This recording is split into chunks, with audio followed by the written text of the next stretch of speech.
Hello, I am Dr. Gus Livaditis. I am a prosthodontist practicing in Baltimore, Maryland. I am also a co-developer of the Maryland Bridge Technique along with Dr. Van Thompson at the University of Maryland School of Dentistry. In this series, I will be describing concepts, clinical procedures, and expanded applications of etched metal restorations, along with 30 to 45-year follow-up of Maryland procedures. This first segment will review the development and early phase of its release. Take a moment to review appropriate disclaimers.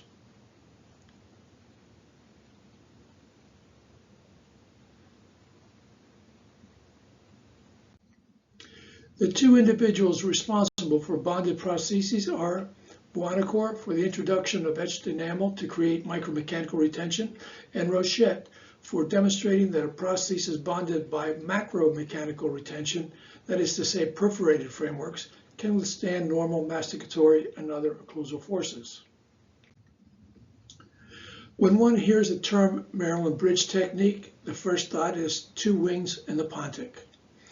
Maryland procedures will be shown to restore single teeth, inlays, onlays, partial coverage crowns, restore edentulous spans up to 4 teeth, with fixed bridges up to 9 units, while remaining intact for 30, 40 plus years. The term bonding is used in this presentation to refer to micromechanical retention on both surfaces, enamel and restoration. The term adhesive is limited to describing restorations which rely on a chemical attachment of the restoration. I hope to illustrate for you the expansion of the technique to modify all forms of indirect or cast restorations, except veneers and implant-supported procedures. Maryland procedures minimally alter natural tooth form. Most importantly, one can avoid preparing an intact tooth for a crown merely to provide a connection for a pontic segment. The term etching includes multiple descriptions ranging from cleaning a surface, dissolving a surface, even air abrasion of a surface. The concept of differential dissolution of a surface is preferred, describing a varying rate of dissolution of multiple elements within a surface, resulting in a unique and uniform pattern on the surface, depending on a solvent, exposure time, temperature, and possibly other factors. For example, if a sample is composed of only one element, the surface could be susceptible to dissolving with acid, but a micromechanical surface may not be possible. The retentive configuration of etched enamel results from the composition of enamel with components that dissolve at varying degrees. Note on the right image the ridges and crevices that enable the retention when etching the ends of enamel rods. The crevices and ridges provide micromechanical retention, which I would describe as level 1. Crevices and ridges are also evident within those larger structures, and they may be referred to as level 2 retention. These images depict the etching of the sides of enamel rods, as confronted with internal walls of inlay preparations. Lateral etching provides a different pattern, but still reveals both levels of retention.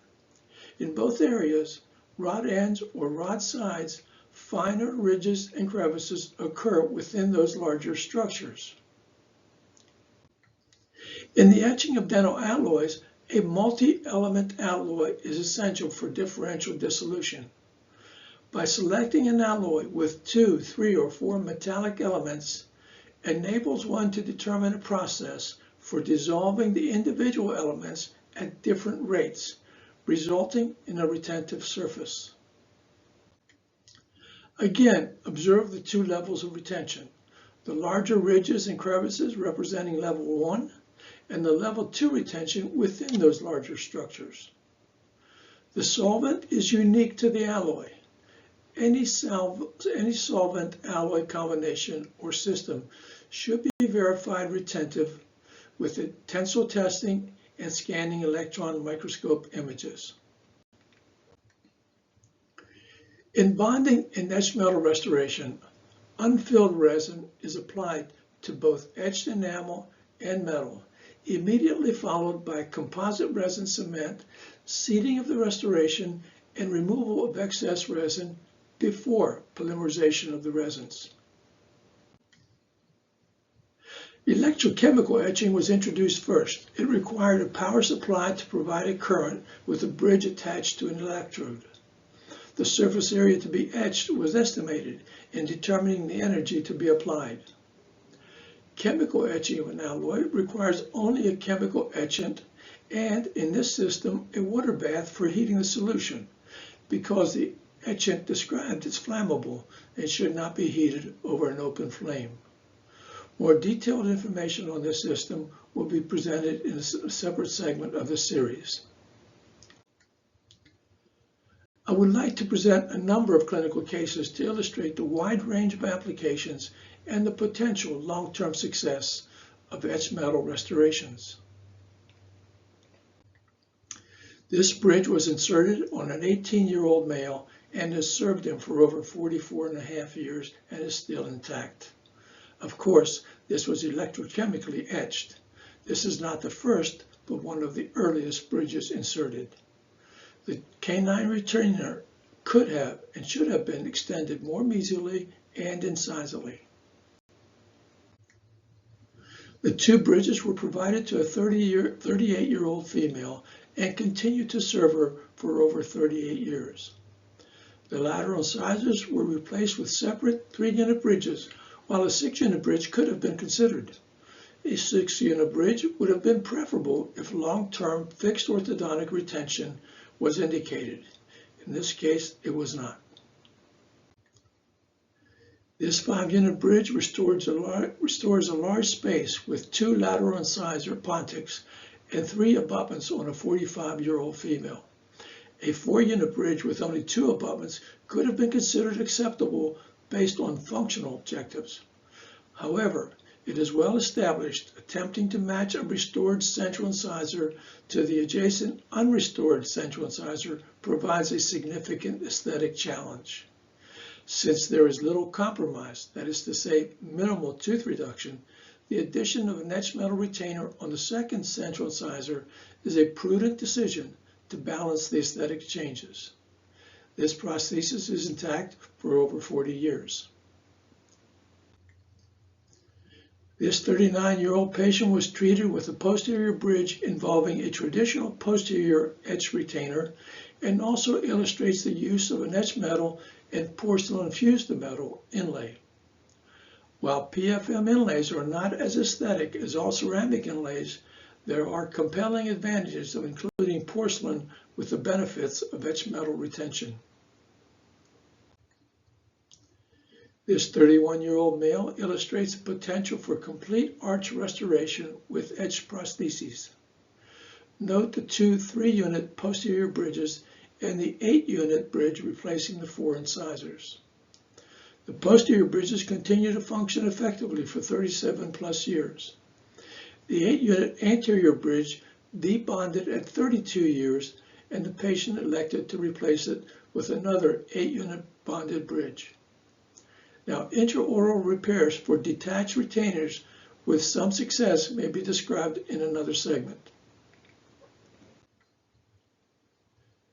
This restoration depicts the departure from traditional inlay or onlay restorations, which rely on frictional retention and cementation, that is, cementation consisting of non-bonding and non-adhesive properties.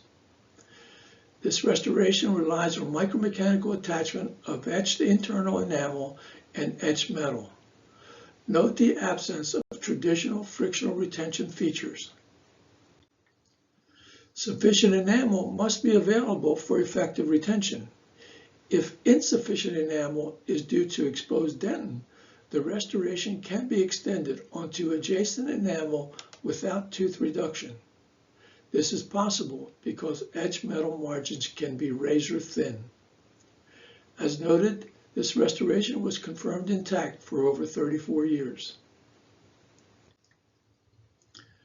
This recent restoration illustrates the gold plating which prevents discoloration of the incisal third of anterior teeth. Gold plating does not significantly compromise the bond of resin to gold-plated etched metal. A white, opaque, auto-curing bonding resin is also advocated with the gold plating. This patient illustrates the use of etched metal retainers for prosthodontic, periodontal, and orthodontic splinting. The lateral incisor alone is not an ideal abutment for a removable partial denture. However, when splinted to 2, 3, or 4 other teeth, the lateral incisor becomes a reliable support for the RPD. Although this was confirmed intact for only 4.5 years, the patient died without another recall a decade later. However, I am confident this splint served this patient well, despite the lack of follow-up based on the success with other patients. This 8-unit bonded prosthesis was provided to a 42-year-old female and continues to serve her for 34 or more years, well into her 70s. Note that forces applied to a 4-pontic segment did not cause detachment of the adjacent etched metal retainers for over 30 years. Also, any future failure of the prosthesis preserves the patient's 4 treatment options: another etched metal bridge, a removable partial denture, a conventional fixed bridge, or an implant bridge which was not available at the insertion of the Maryland bridge. Note the openings of the retainers on the premolar lingual cusps. 2 considerations are possible. If tooth reduction from metal thickness would expose dentin, that leaves no support for covering the cusps. If dentin exposure would not occur, cuspal coverage would be preferred. But the long-term success serves to support that the window option would succeed. This same 8-unit bridge, along with other bridges, including 3- and 4-tooth pontic segments, best support the long-term reliability of etched metal resin bonded bridges. Based on intact rates of 30 to 40 years of these long pontic segments, the retainers adjacent to the pontic segment absorb and resist the stress of the long pontic segment, while the adjacent premolar retainers serve as periodontal support. The restorations were designed to be in normal occlusion, not in a protected occlusion. Furthermore, it should be noted that in the 40 years of providing this service, I did not screen out patients exhibiting grinding or clenching forces, provided the teeth have not been compromised by such a parafunction. Additional information to support the bond strength of etched metal is available in early publications. Electrochemical etching was successful, but is no longer used when chemical etching was introduced. The formula for chemical etching is available and provided in another segment of this series describing the lab procedures. This concludes the introductory segment of the series. This list indicates the areas to be covered in providing the service of etched metal restorations. When viewing this introductory segment, be advised that all segments of this series may not be available for review in YouTube versions at this time. The goal of this series is to provide information acquired during 40+ years of providing treatment with etched metal procedures and while expanding the applications of etched metal retainers. Search for more segments on Maryland procedures and other restorative procedures by the name Livaditis.